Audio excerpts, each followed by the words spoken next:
పెద్దలు Ramachandra correspondent Chandra Prakash Reddy sir గారికి, Naresh sir గారికి, హెడ్ మాస్టర్ గారికి, మరియు టీచర్సు, స్టూడెంట్స్, వారి పేరెంట్స్, ఇక్కడికి ఇచ్చేసినటువంటి అందరికీ నా నమస్కారాలు. ఈరోజు ఈ ప్రోగ్రామ్కి రావడము, నన్ను ఇన్వైట్ చేయడం చాలా సంతోషము. ఈ ప్రోగ్రామ్కి ఇన్వైట్ చేసినందుకు ముందుగా స్కూల్ మేనేజ్మెంట్కి ధన్యవాదాలు తెలుపుతున్నాను. స్కూలింగ్లో వెళ్ళి చదువుకోవడము అనేది అందరికీ వచ్చే అవకాశం కాదు. చాలామంది స్కూల్ వరకు రాకుండా, ఆర్థిక స్తోమత లేకుండా, తల్లిదండ్రులు లేకుండా అనాథ బాలల్లాగా ఉన్నటువంటి చాలామందిని చూస్తూ ఉన్నాం. అలాంటి దీంట్లో దేవుడు ఉన్నంతలో, ఇచ్చినంతలో మనకు స్కూల్ వరకు పిల్లల్ని చదివించగలిగినటువంటి కెపాసిటీ తల్లిదండ్రులకు ఇవ్వడము, పిల్లలు స్కూల్కి వచ్చి చదువుకోవడము, ఇది కూడా ఒక అదృష్టంగా నేను భావిస్తున్నాను. దీనికి మీ అందరికీ కూడా కంగ్రాచులేషన్స్ చెప్తున్నాను. ఎందుకంటే మనం చూస్తున్నాం చాలామందికి ఆ అవకాశం లేదు. ఆ అవకాశము మనకు దేవుడు ఇచ్చాడు. ఇందులో ఇచ్చిన అవకాశంలో పిల్లలు బాగా చదువుకోవాలి. తల్లిదండ్రులు వాళ్ళు వాళ్ళ యొక్క కెపాసిటీని బట్టి బాగా చదువుతుంటే, శక్తికి మించి కూడా పిల్లలకు విద్యను అందించగలిగితే అది వృధా పోదు. అది ఇంకొక రూపంలో మనకి అభివృద్ధి పదంలో ముందుకు తీసుకెళ్ళి మనకు గౌరవ మర్యాదలు పిల్లలే తీసుకొచ్చి పెడతారు. ప్రస్తుతానికి తల్లిదండ్రుల వల్ల పిల్లలకి పేరు, పలాని వాళ్ళ అబ్బాయి, పలాని వాళ్ళ అమ్మాయి అని చెప్పేసి అంటారు.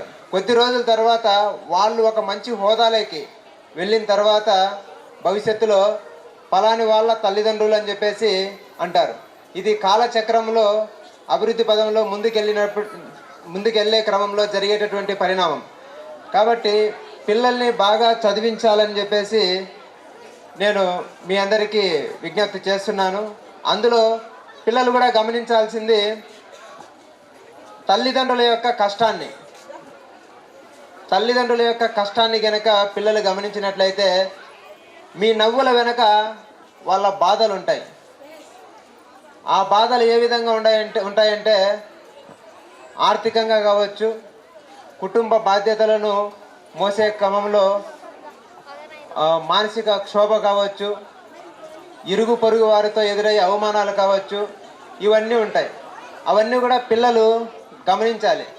తల్లిదండ్రులకు కూడా ఒక విజ్ఞప్తి ఏమంటే, పిల్లల్ని కష్టం లేకుండా పెంచడం కాదు, మీరు పడే ప్రతి కష్టము వాళ్ళకు అర్థమయ్యే విధంగా.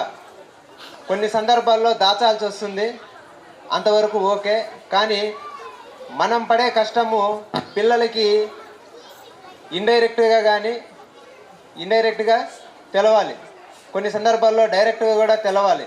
తెలిస్తేనే వాళ్ళకి కష్టం యొక్క విలువ తెలుస్తుంది. కష్టం యొక్క విలువ తెలిసిన వాళ్ళే మంచి మేధావులుగా, తోటి వారిని గౌరవించే పిల్లలుగా ముందుకెళ్తారు. చాలామందికి డబ్బులు ఉంటాయి, చాలామందికి హోదా ఉంటుంది. పిల్లలకి హోదాని పెంచి మన కెపాసిటీ ఇంత, మనకన్నా చాలామంది తక్కువ, మనం చాలామంది కంటే ఎక్కువ అన్నట్టు పెంచినట్లయితే వాళ్ళల్లో ఒక యుగో అనేది ఏర్పడుతుంది. అందరితో సమభావంతో మెలగాల్సినటువంటి పిల్లలు వర్గాలుగా విడిపోయి కొంత గ్రూపు ఇజం చేస్తారు. దానివల్ల మంచి విలువలు నేర్చుకోవడం అనేది వాళ్ళల్లో లోపిస్తుంది. కాబట్టి పిల్లలకు చదువు, మార్కులు, కుటుంబం ఉన్నప్పుడైతే కనుక ఇంట్లో చాలామంది ఉండేవాళ్ళు. అమ్మమ్మ, తాతయ్య, ఇలా నానమ్మ, తాతయ్య ఇలా ఉండేవాళ్ళు. అత్త, మామూలు వీళ్ళంతా ఉండేవాళ్ళు. పెద్ద ఇది ఉండేవాళ్ళు, చూసుకునేవాళ్ళు. ఒకరి దగ్గర అమ్మమ్మ, తాతయ్య వాళ్ళ దగ్గర మంచిగా మారల్ స్టోరీస్ వినేవాళ్ళు ప్రతిరోజు. అది విని దాని నుంచి స్ఫూర్తి పొంది ఏం చేయొచ్చు, ఏం చేయకూడదు, ఏ సందర్భాల్లో ఏం చేస్తే తప్పు అవుతుంది, ఏదైతే రైట్ అవుతుంది అని చెప్పేసి కొంత అర్థం చేసుకునేటువంటి ఉండేది. కానీ ఇప్పుడు మనకు తీరిక లేకపోవడం వల్ల వాళ్ళకు చిన్న చిన్న కథలు చెప్పడం కానీ, మారల్ స్టోరీస్ చెప్పే దాంట్లో మనము ఇప్పుడున్నటువంటి దీంట్లో వెనకబడ్డాం. వాళ్ళ చేతికి ఒక సెల్ ఫోన్ ఇచ్చేసి మీరు ఇది చూసుకుంటా ఉండండి, లేదంటే ఒక ట్యాబ్ ఇచ్చేసి చూసుకుంటాను, టీవీ ఇచ్చేసి చూసుకుంటాను అని చెప్పడం వల్ల వాళ్ళు దాంట్లోనే ఆనందం వెతుక్కుంటూ సైబర్ నేర కొంతమంది ఆన్లైన్ గేమ్స్ ఆడుతున్నారు, తర్వాత కొంతమంది బెట్టింగ్లకు వెళ్తున్నారు, కొంతమంది పోర్న్ వీడియోస్ చూస్తున్నారు. దీనివల్ల వాళ్ళల్లో ఒక మానసికమైనటువంటి పరిణామాలు అనేవి ప్రభావాలు ఏర్పడుతున్నాయి.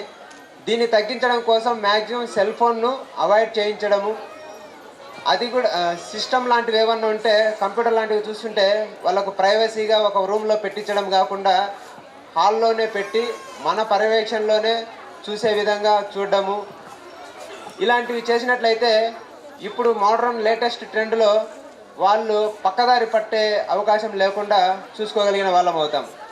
అదేవిధంగా పిల్లలకి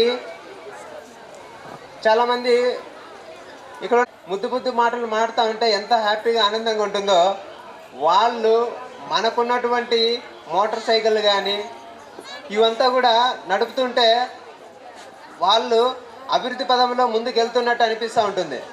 కానీ ఇక్కడ కమర్షియల్ షార్ట్ బ్రేక్ అన్నట్టు మనం గమనించాల్సింది ఏమంటే, మనకు గవర్నమెంట్ వాళ్ళు 18 సంవత్సరాలు వయసు పెట్టారు చాలా వాటికి. దేనికి? ఓటు హక్కు రావడానికి, మ్యారేజ్ అవ్వడానికి, ఏదైనా మోటార్ వెహికల్ నడపడానికి 18 సంవత్సరాలు మినిమం వయసు వచ్చి ఉండాలి. 18 సంవత్సరాలు వయసు నిండినటువంటి పిల్లలకి కనుక మోటార్ సైకిల్ లాంటివి ఇచ్చినట్లయితే ఎవరి పేరైతే బైక్ ఉంటుందో వాళ్ళకు ఫైన్ పడుతుంది. ఏదైనా ఒక యాక్సిడెంట్ జరిగింది అనుకోండి, యాక్సిడెంట్ జరిగితే పిల్లలకు బైకులు ఎవరైతే ఇచ్చుంటారో వాళ్ళు ముద్దాయిలు అవుతారు. లైసెన్స్ లేని చాలామంది, మీరు ఇక్కడ ఉన్న వాళ్ళల్లో నిజాయితీగా చేతులు ఎత్తండి, డ్రైవింగ్ లైసెన్స్ లేని వాళ్ళు చేతులు ఎత్తండి. పేరెంట్స్, మదర్ కావచ్చు, ఫాదర్ కావచ్చు. వెరీ గుడ్, అందరికీ డ్రైవింగ్ లైసెన్సులు ఉన్నాయి అయితే ఓకే. కానీ మీరు ఇప్పుడు ఇక్కడ చెప్తున్నారు, రోడ్డుపైకి వచ్చిన తర్వాత మేము చెక్ చేసిన తర్వాత తెలుస్తుంది.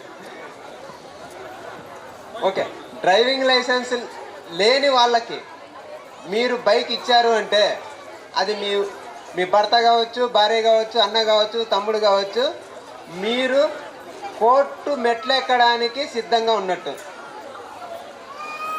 అది పిల్లలకు కావచ్చు, మైనర్ పిల్లలకు కావచ్చు, లైసెన్స్ లేని వ్యక్తికి ఎవరికి బైక్ ఇచ్చేదానికి కారు ఇచ్చినా మీరు కోర్టు మెట్లు ఎక్కేదానికి దగ్గరగా ఉన్నట్టు.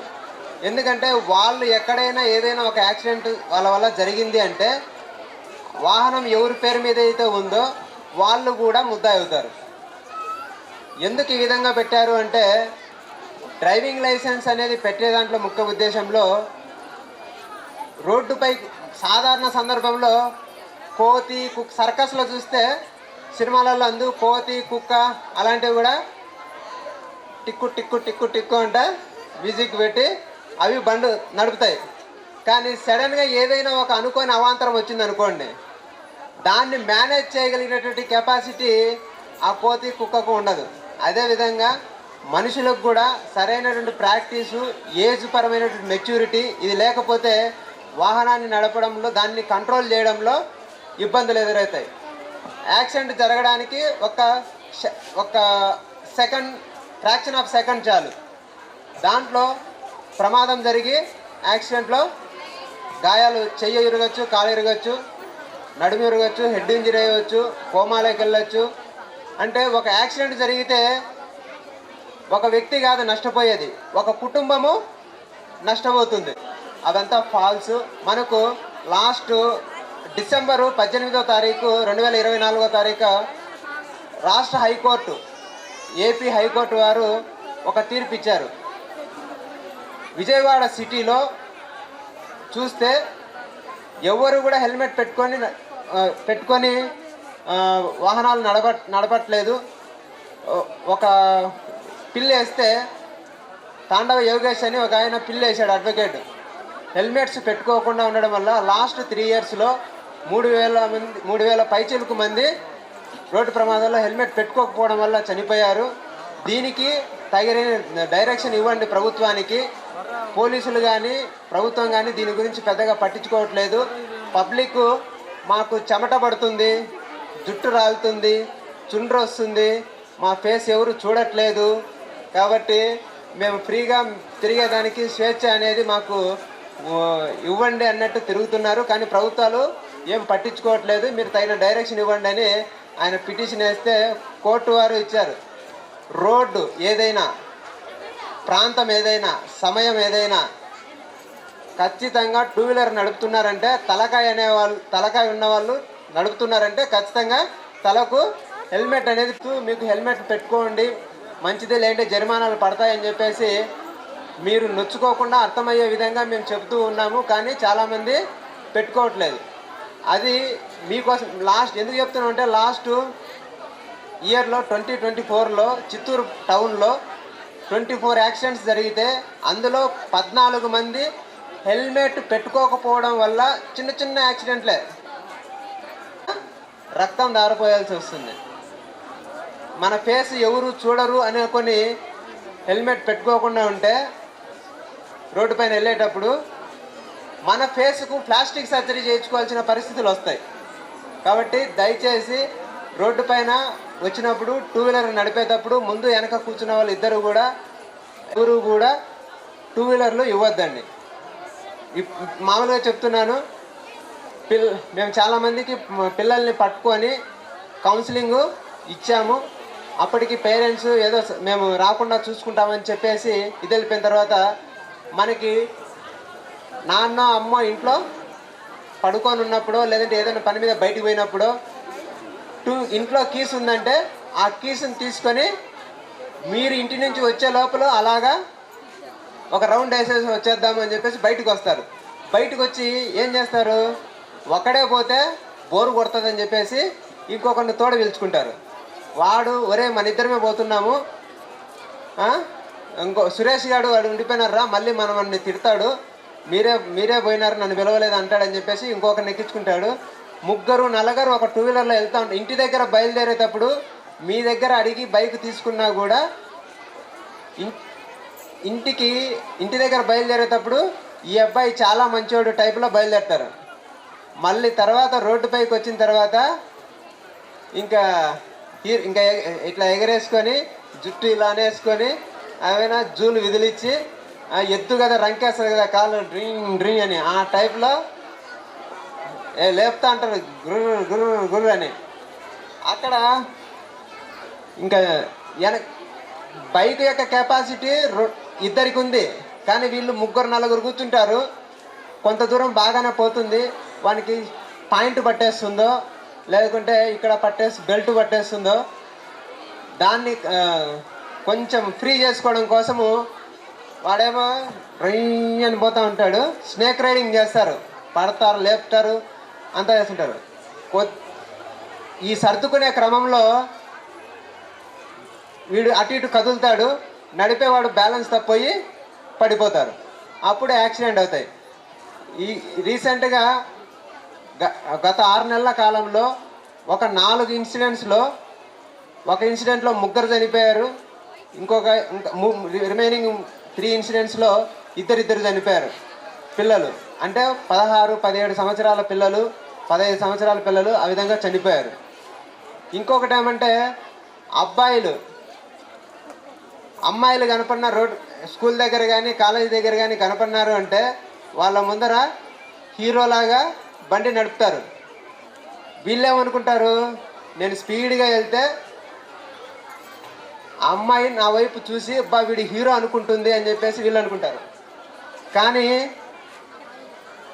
వాళ్ళేమనుకుంటారు, వీళ్ళు అనుకోవడం వీడెవర్రా బాబు ఇంత టాలెంట్గా ఉన్నాడు అనుకుంటారు అని అమ్మాయిలు అనుకుంటారని వీళ్ళు అనుకుంటారు. కానీ అమ్మాయిలు ఏమనుకుంటారు, ఈడెవర్రా వీడు పెద్ద ఎదవలాగా ఉన్నాడు, పోతావరే అనుకుంటారు.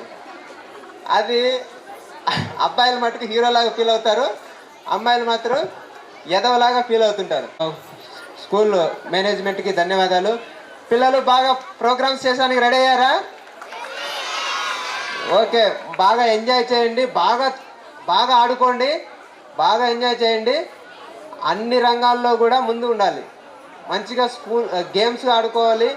చదువు మీకు ట్యాబ్లు, సెల్ ఫోన్లు వీటిల్లో ఆడడం కాకుండా గ్రౌండ్లో ఆడండి ఆటలు. రోజుకు 1 అవర్ అయినా గ్రౌండ్లో ఆటలు ఆడండి. బాగా చదువుకోండి, లైఫ్ బాగా ఎంజాయ్ చేయండి.